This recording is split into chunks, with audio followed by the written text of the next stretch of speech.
అప్పుడు మళ్ళా చేసుకుందాం. 2 ఏళ్ళు ఉంటది కష్టం.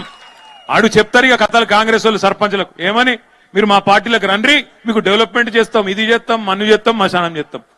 ఏమీ లేదు అక్కడ. ఎమ్మెల్యేలకే పైసలు లేవు, మీకేమిస్తారు వాడు. మీరు చూడండి, ఎన్ఎం శ్రీనివాసరెడ్డి చెప్పిండు, నేను చెప్తలేను. మా బతుకు పెళ్లిళ్ళు పేరంటాలు తిరగనికి తప్ప దేనికి వానికి రాకుండా పోయిందని ఎమ్మెల్యేలే చెప్తా ఉన్నారు. ఇక ఇంకో ఎమ్మెల్యే ఉన్నాడు, జడ్చర్ల ఎమ్మెల్యే. ఆయన ఒకటే చెప్తున్నాడు, ఆంధ్ర కాంట్రాక్టర్లకే పెద్దపీట వేస్తున్నాడు ఈ ముఖ్యమంత్రి. నేను చెప్పలే, ఆంధ్ర కాంట్రాక్టర్లకే పెద్దపీట వేస్తున్నాడు ఈ ముఖ్యమంత్రి అని జడ్చర్ల ఎమ్మెల్యే చెప్తా ఉన్నాడు. ఇక ఈ జిల్లా మంత్రి ఉన్నాడు ఇంకో ఆయన, జూపల్లి. ఆయన పాపం నిజాయితీకి ఒక ముచ్చట చెప్పిండు జూపల్లి కృష్ణారావు. ఏం చెప్పిండు, మొన్న ఎక్కడో ఆదిలాబాద్ పోయిండు జూపల్లి. పోతే అక్కడ ఆదిలాబాద్ లో వాళ్ళు అడిగినారు, అక్కడ లోకల్ ఎమ్మెల్యే గారు అడిగినారు, సార్ మాకు ఒక రెవెన్యూ డివిజన్ ఇవ్వాలి, గతంలో కేసీఆర్ గారు కొత్త జిల్లాలు చేసిండు, మా కాడ కూడా డిమాండ్ ఉంది, ఒక రెవెన్యూ డివిజన్ మిస్ అయింది, అది మీరు ఇవ్వాలి అన్నారు.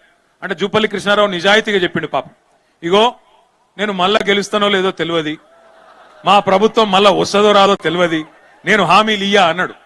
మంత్రి గారికి నేను చెప్తా ఉన్నా, నీకు తెలుసో తెలియదో మాకు తెలియదు కానీ ప్రజలకు, పాలమూరు ప్రజలకు మాత్రం పక్కాగా తెలుసు, మీ పార్టీని పండబెట్టి తొక్కేది ఈసారి ఖాయం. 14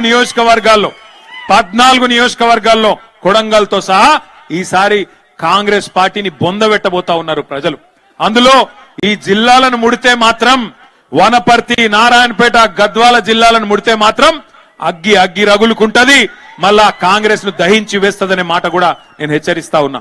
దయచేసి ఒకటి ఆలోచన చేయండి, యూరియా బస్తాలు ఇయ్యలేని సన్నాసులు ఇవాళ మీకు తులం బంగారం ఇస్తారా? ఇల్లు ఈ సన్నాసులు 2,500 ఇస్తాడు మహిళలకు, మహాలక్ష్మి ఇస్తాడా? ఇవన్నిటిని తప్పించుకోనికే ఒకటే తెలుసుకున్నాడు ఆయన, ఒకటే అర్థం చేసుకున్నాడు ఆయన. ఏం అర్థం చేసుకున్నాడు? బూతులు మాట్లాడాల. మనం సబ్జెక్టు మాట్లాడితే ఆయన బూతులు